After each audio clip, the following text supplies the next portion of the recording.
So, welcome to One Word Stories. Today, episode 11. And I'm really happy to welcome a very dear colleague of mine, Bjoern Ekelund from Norway, who actually is a psychologist in the first place. In the second place, a passionate interculturalist. And above all, and this is how we also met, the author of a fantastic, I don't really want to say tool because it's the whole approach, diversity icebreaker. So welcome, Bjorn. Thank you. And thank you for being invited and having the possibility of joining your excellent series. So bringing people into communication about these kind of issues. So I'm very happy for being invited. So thank you very much. I'm happy you are here. And I'm really thrilled because I had this pleasure to participate in your session on diversity icebreaker. I also participated in the session offered by your good colleague Piotr Pluta, where we laughed really a lot. So I have great memories. And this is one of these really few tools that doesn't create more stereotypes than people have before they entered the room, just the opposite. So what is the magic of the diversity icebreaker? Oh, it's well, what is the magic? It's an, as you mentioned, it's not a simple tool. It's an whole kind of approach. I say that it is an approach that has elements from psychology, from sociology, from linguistics, and from humanities, and all these kind of different kind of tradition.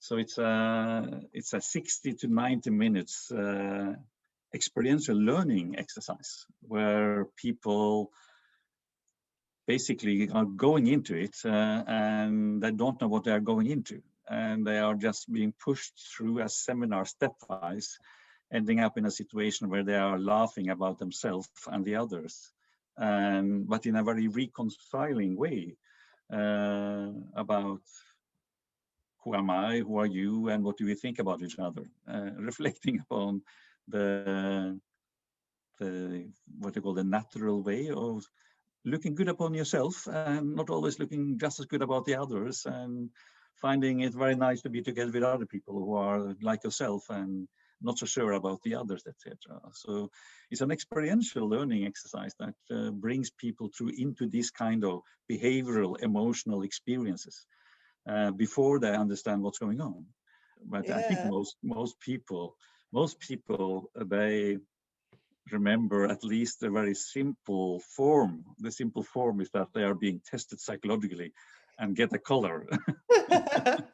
Oh, by the way, you can guess what color I got. Yeah. Oh, yeah. I guess most of the cross-cultural consultants, they are a bit more green with a dash red. So, but this whole kind of exercise is extremely relevant from all kind of cross-cultural thing, because culture is not something. Culture is a categorization we use for group of people that has some kind of similarity, different from others, and then we are using categories to describe the cultures, and they become realities that become a part of the identity. And as such, culture is not a real phenomenon. Culture is a word, a concept we have agreed together about who we are and how those others are. Definitely. And the whole exercise of diversity icebreaker is about creating categories together that doesn't reflect reality by itself, but is something that evolves by the people being involved in groups, and then seeing that groups are different from these others, and realizing that, well, it's challenging that there are some other people who are not like us. Yeah? It's And fantastic because, you know, it's just when I listen to you, I immediately think of one of my favorite definitions of culture, actually, coined by Jerome Brunner, cultural psychologist, who said the culture is a set of stories. And it's part of the truth. It's just part of the truth because, you know, when I think of the process of diversity icebreaker, uh, the very first step is a questionnaire. So everybody is in their own space, just filling in the questionnaire, either face to face or currently right now online as an app. And afterwards, people have got, so to say, black on white, what color is the dominating one, either red or blue or green. And all these three colors stand for different attributes or sets of attributes. And accordingly to this categorization, they join these two, three different groups. I mean, red, blue, or green. So this in group. Culture is a set of stories that we enter. Yeah, we are in these groups, and yeah, we can laugh together about how similar we are and how stereotypingly we also give these attributes to the other groups. In my case, it was really burning red. So we were laughing a lot about the greens and the blues, you know, and so on. And this is just the beginning. So the diversity is, of course, about acknowledgement, also what you have just emphasized, this positive affect and humor. And then we went beyond. And this is what I really loved about it. So when I think again of this definition by Jerome Runner, that culture is a set of stories, I immediately have to add, yes. And at the same time, it's a set of stories that we enter and a set of stories that we co-create.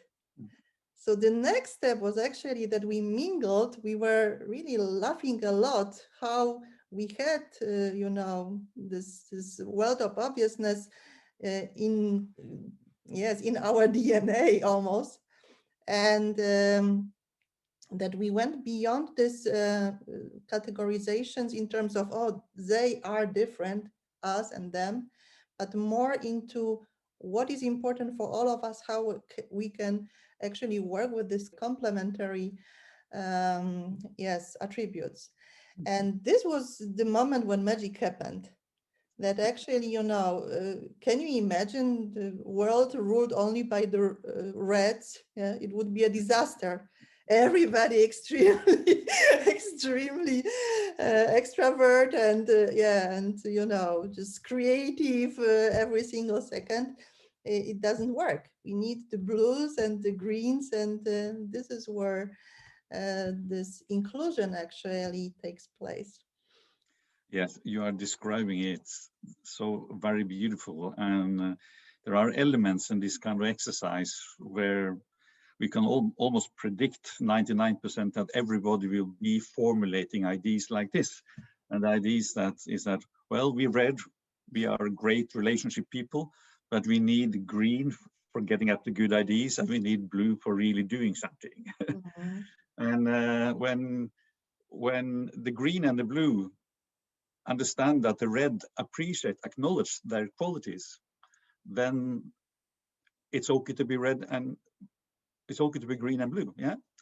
So so when red acknowledges the value of the others, then the others feel safe being who they are, Yeah.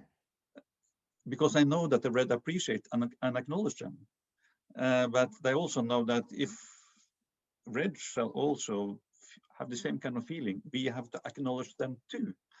So in one way, everybody understand that it's okay to be different if people from the different groups appreciate and acknowledge the contribution that the others have in the total solution. So when you diversify people out, you immediately unite them again because they are identified as being needed. And everybody formulate that ideas, even at the age of 13, 14, 15, they see that, of course, they are different, but thank God we got the possibility of working with them too. Yeah? And this kind of exercise is one way of creating some kind of distinctions that doesn't exclude anyone. They are being put into groups with other people, and normally it's 1/3. And being by 1/3 is quite safe. But it's okay to be 1/3 when the 2 other thirds appreciate the quality that we are bringing forward. And I think also the other aspect that is very important here is that there's no other colors who really say that, well, you know, we are more important than you. Yeah. So there's very much some kind of acknowledgement, complementarity, and very equal, you might say, equal value, equity, all these kind of words we are using for the feeling that we all are being respected for who we are. Yeah, In definitely. a balanced way. And of course, this is not part of reality. In reality, you have lots of power situation. You have some people who think better about themselves. So in one way, we are creating an experiential learning exercise where behavior and emotions and cognitions are merged together in a humoristic but inclusive form, which is a very totally artistic context compared to reality. And to have that kind of collective experience as a reference for talking about reality. Well, you know, when I'm out in the work context, I don't feel the same kind of acknowledgement by you as I feel here. Yeah. Then there's a possibility for people to have a common ground of experience, a common ground of a language model, you might say, a cultural model of red, blue, and green that can contrast reality. And then have the possibility to discuss about, oh, what did we experience here that we would like to continue on in reality? So it's one way a collective mirror of experience and language that is being created in a very positive, trust-building way, which can be used as a mirror for reality. But also, as also many people say, well, we start using this kind of language getting home too. And as soon as I use the language, I start smiling, they say. And I see the other person that I approach being blue, he starts smiling too, because he recognized that I'm using blue. And we all know that blue is needed, so it's okay that he say what to do. So in one way, people start to apply the language into the organizational context, Yeah. but having the same kind of positive sentiments and acknowledgement experience from the seminar brought into that kind of context. Yeah. And it became a situation where people decide that it's much more easy to give feedback to each other. For example, I'm extremely green. And when blue people say to me that, you know, Björn, I know you are green, but you know, this is the end of Friday. We need to focus. Could you please keep your mouth shut? Don't come up with new ideas. Just focus, do your work. And then, of course, I start smiling. Yeah. And I smile for 3 reasons. I smile because he recognized me being green. And I, of course, am proud being green, like you proud being red, yeah? And he proud being blue. But he also, in that kind of sentence, he has an assumption that, well, Björn, he wants to listen to me. He wants to listen to me. And he not only wants to listen to me, he is willing, I think that he was willing to be flexible too, to listen to me and my wishes and be able to form his behavior in a way that fits better to what is needed. So there are 3 elements of acknowledgement to what could have been looked upon as a negative feedback. But there are 3 positive elements: acknowledge being green, acknowledge that I think you will listen to me, and I also think that you are flexible. Yeah. And I said, well, of course, oh, yeah, yes, I can do this. Okay. So in one way, people say that it's much more easy to give this kind of feedback, to talk about differences with this kind of, you might say, linguistic model, a cultural metaphor of complementarity that is sometimes called head, heart, hand, sometimes called thinking, feeling, behavior in psychology, sometimes called in leadership, people orientation, task orientation, change orientation, etc. And in rhetorics, they call it ethos, logos, pathos. So all these kind of 3 models you find in philosophy, psychology, management. You also find the same thing in quite a few of the religions in folklore. They seem to be catching at some kind of complementary qualities that are easily to recognize and for people very easy to use and master. And that creates some kind of collective capability of talking and communicating together in a way that is very functional. Yes, definitely, yes. And I still remember when we met for the very first time. It was one of the conferences. I don't remember where anymore, to be honest. I remember the last time we met in Leuven, and it was the time when we finally had time to really chat, just both of us. But normally during the conferences, it was always pretty busy all the time, and yeah, I ran out of time. And still, at the very first meeting where I also got familiar with diversity icebreaker was when you were presenting really amazing results from your project in Israel.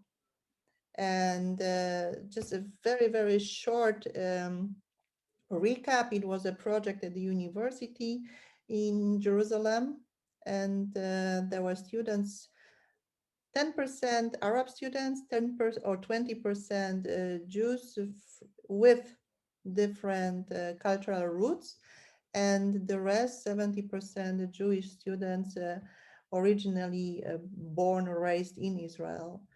And you actually said that you had really fantastic results also in this context of people who brought lots of distrust to the table and actually negative emotions. You have also mentioned back then that it created positive effect and also reduced these negative emotions. So what was this process like from the facilitation point of view?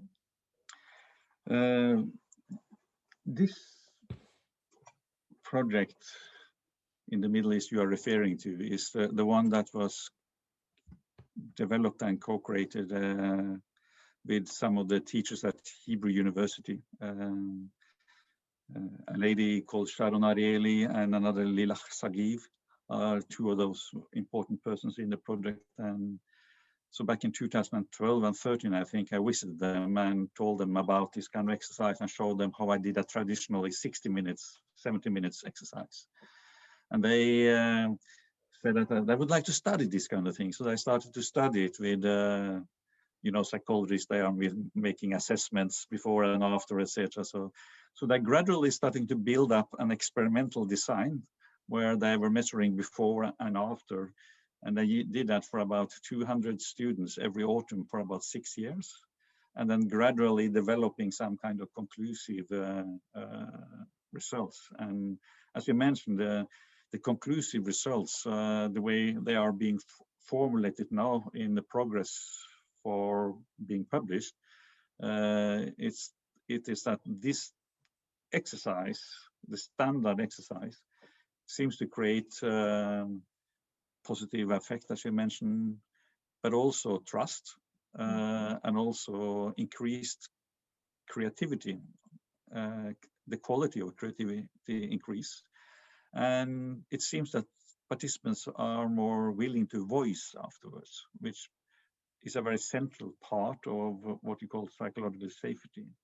So in one way, the paper that is now being processed is about saying that this kind of diversity icebreaker as an intervention. We don't talking about the colors, etc., but the intervention with testing, going in groups, sharing in big groups, and reflecting upon afterwards. That kind of process creates positivity, trust, and creativity, a climate that seems to can be described as psychological safety that makes it more easy for people to speak up. And of course, this is extremely gratifying to have possibility to create such kind of experience into the Middle East context. And as a man who has been a peace lover all this time, who first time I used this kind of tool in a cross-cultural context ever was in Yugoslavia in 1999, where we were working with the 3 different kind of cultural ethnicity people, and 12 countries representatives together in a room of 70 people working with democracy, development, etc. And that was the first time I really saw this kind of experience where you co-create a language together with acknowledgement and equality, gave people a possibility to use another kind of language to open up for others and create some kind of, I will assume that I will be treated well by the others because I know that you like my color. So that's why I'm starting to trust, etc. So the Middle East project was a project where I would like to try out this kind of intervention in the world's most, you might say, war-inflicted parts of the world. Yeah. And to do it together with people who were locals and who had some kind of expertise in assessing the implications of the intervention itself. So we did that, tried out in different kind of contexts. The student exercise was one of them. The other one was a project where Konrad Adenauer Foundation was funding a project with 700 pupils from 10 different schools in Jordan, Palestine, and Israel, where they were co-creating some kind of youth role models for working across culture. And they used DIVERSITY ICEBREAKER as a kickoff for the students and kickoffs for the teachers and facilitators, etc. But as a platform for the whole kind of project. And I'm very happy to say that I have been able to explore and learn. I don't think I have solved the problem though in Middle East, but I have at least 10 times been able to be there. And still we are doing work with Hebrew University in studying the effect of this kind of intervention, trying it out in marginalized groups, trying it out in the real life context, etc., and systematically building knowledge in that kind of context. You know, when you were mentioning also the very first application also in the former Yugoslavia, I immediately recalled also one situation from my academic teaching practice when different students from different corners of the world were supposed to work in small teams and then also, you know, show the results of their work and so on and so forth. And one of the students was an amazing girl. She mentioned a couple of aspects, and then at one point, really in a very, very strict voice, she said, there are some wounds that cannot be healed. And then she got really tense and she said, yes, I cannot imagine to get friends with anyone from Serbia. I cannot imagine to go to a doctor from Serbia. I cannot imagine to, and so on and so forth. And then I realized that my heart started to beat faster. I already pictured where she came from. And then I actually asked her, so where do you originally come from? And of course, she said Srebrenica. And it was the moment when I said, okay, I've got here 25 people in the room. I've got a traumatized young woman who relocated to Germany at the age of, I think, 4 or 5. And, you know, this is also something that whenever we are working with even, I don't know, maybe from our perspective, tools that involve this lightness and, you know, storytelling and also, okay, storytelling doesn't have to be light, it's another story, but also the sense of humor, that there are situations when we as facilitators, we have to also hold the space, this psychological safety driven space. And this is the tricky part about it. What are your experiences with Diversity Icebreaker regarding this creation of psychological safety? Because this is, you know, just something that comes to my head. Is it always this, you know, fun and you know, light work or a way of working together, or are there any moments when you experienced also an outbreak of emotions? A very easy answer is to say that, well, you know, when you create this kind of psychological safe situation, And then we know that people are more open, willing to voice. Then people are sharing stories that they normally didn't share.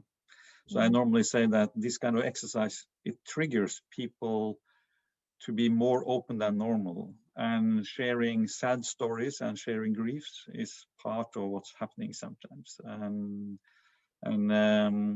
But that's a very therapeutic, normal way of doing it, where you can say that, well, if you're able to hold that space and show respect and let the story be acknowledged, then you are a part of the healing process. And that's a good story answer for your question. Let me take another answer that is not that easy, which also reflects something of the challenges of this kind of concept.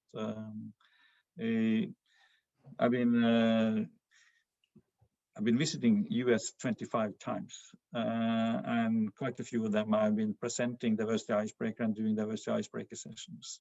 And I have very many times asked myself, how can this kind of tool be some kind of help into the polarized race history that is really central in the US history and today's US context especially.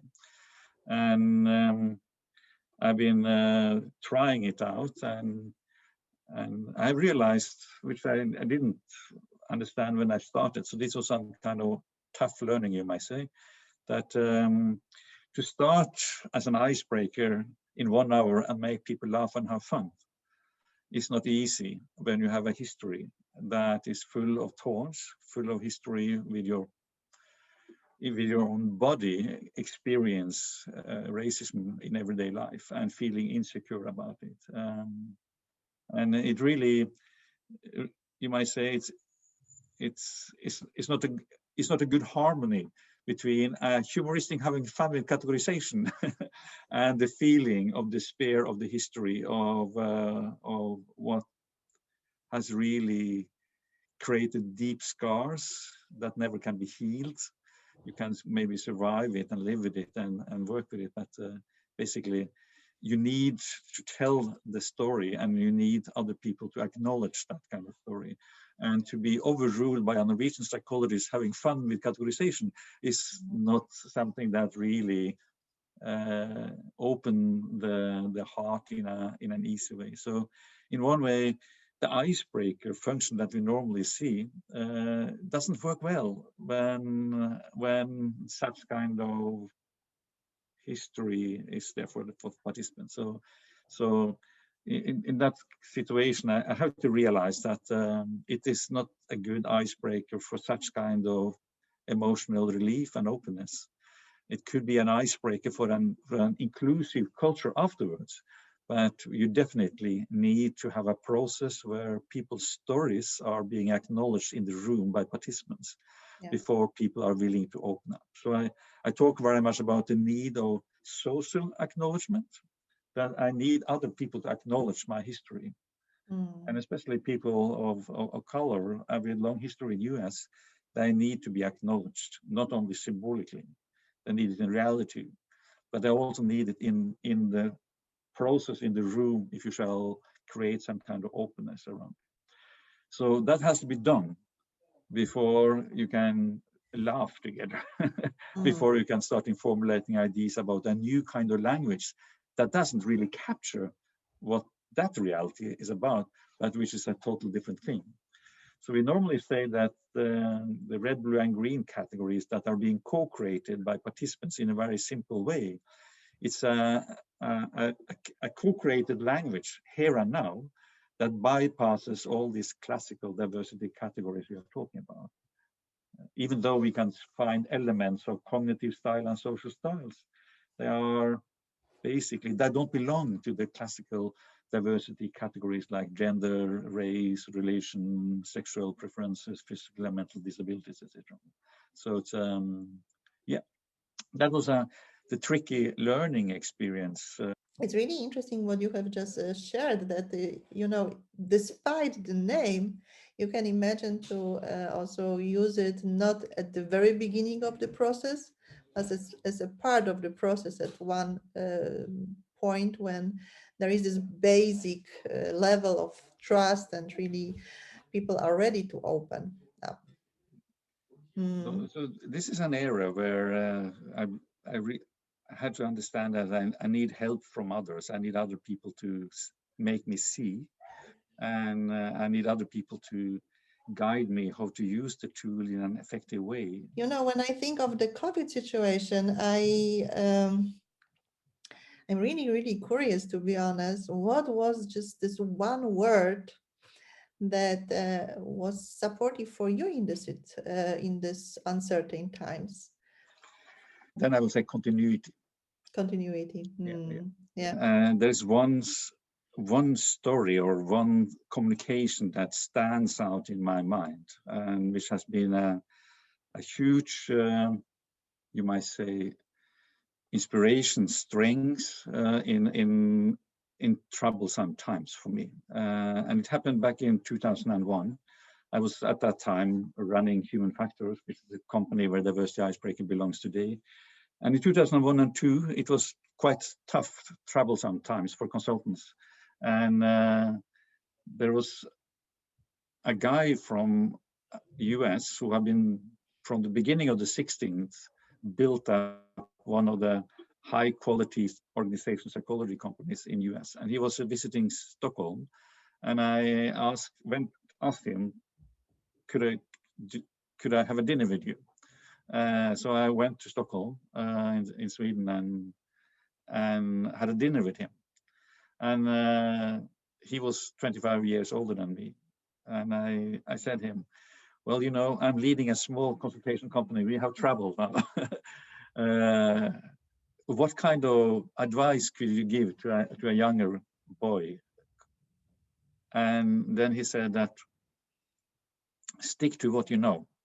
And for me, these kind of wordings became very central in the change processes at that time, but also in the pandemic times. And I'll tell you a bit more why stick to what you know is so, for me, one metaphor that is the word for me, coined to that communication at the table in Stockholm.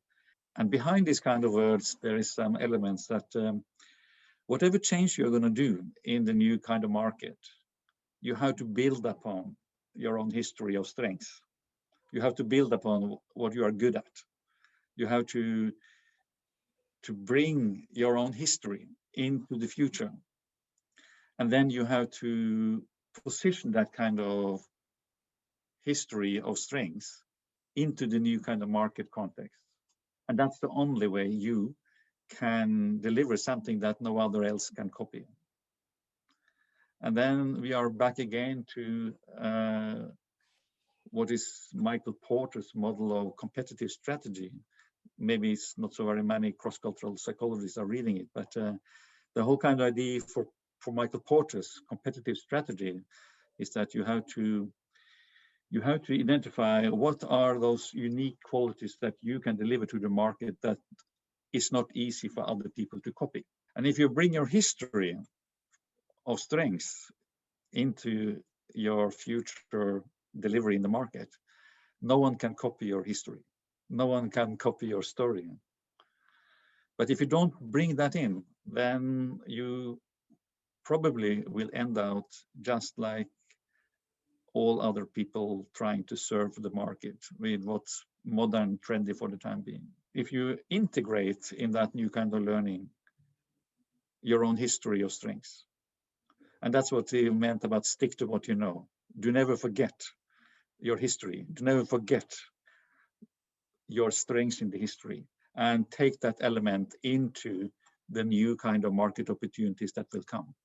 And then you are able to deliver a service that is extraordinary, unique, and different from the others. If you can't do that, you can just start from scratch. So, and stick to what you know has been very central in the pandemic time. Yeah. This is actually, fantastic because I can relate to it a lot. For many, many reasons, but one of the reasons was that I have always integrated lots of visuals in my intercultural programs because, one of the reason is that I'm personally this visual person and visual learner. I know that accordingly to research, 70% of the population is also visual learners. And another reason actually is, and you brought me also to this, thought, do what you know, and this would be your unique quality, so to say. That my very, very first studies, before European studies, before intercultural communication, when I became intercultural trainer and coach, was art history. So during Okay. the Corona time, I simply said, okay, so how can I combine, this art element, so visual arts, with storytelling and with coaching questions, Mhm. so that people have got the possibility to get inspired by pieces Mhm. of art, and then in a secure virtual space share stories, and afterwards think together on co-creation of stories for more inclusive environments. And this is exactly the project that started during the COVID time, because exactly this is what happened in many areas, that we had no other chance than to experiment. And I'm really, really grateful for your words, that it's so much about just sticking to this, what we know, and not neglecting it, and not searching for something new, but really, just combining different skills, because it's not so, maybe it's also partly because of, about skills, but also passions, yeah, because when you do something with passion, then yeah, then it's Yeah. contagious. You have to do with the skills and the passion and find a place in the market where people really want it. Yeah, And that's the changes. yeah, It has been a pleasure to see that you also can connect to that kind of story, and it gives some kind of stability and continuity in your own life, and that's very important to bring into the change process for you to be able to, at least for me, to be able to do what I'm doing in the market for the time being. Yeah. So yeah, definitely. Bjorn, thank you so much. I could go on for hours and hours, and you are the green one who could do it oh even yeah. longer. So thank you very much It was a pleasure, for and as you can joining. see on the light is gradually getting more and more into artificial because the sun goes down in another part of Europe. You see, at the Yes, time being. it's pretty gray in gray outside. So I wish Thank you you, very much for having the time to share and learn from you too.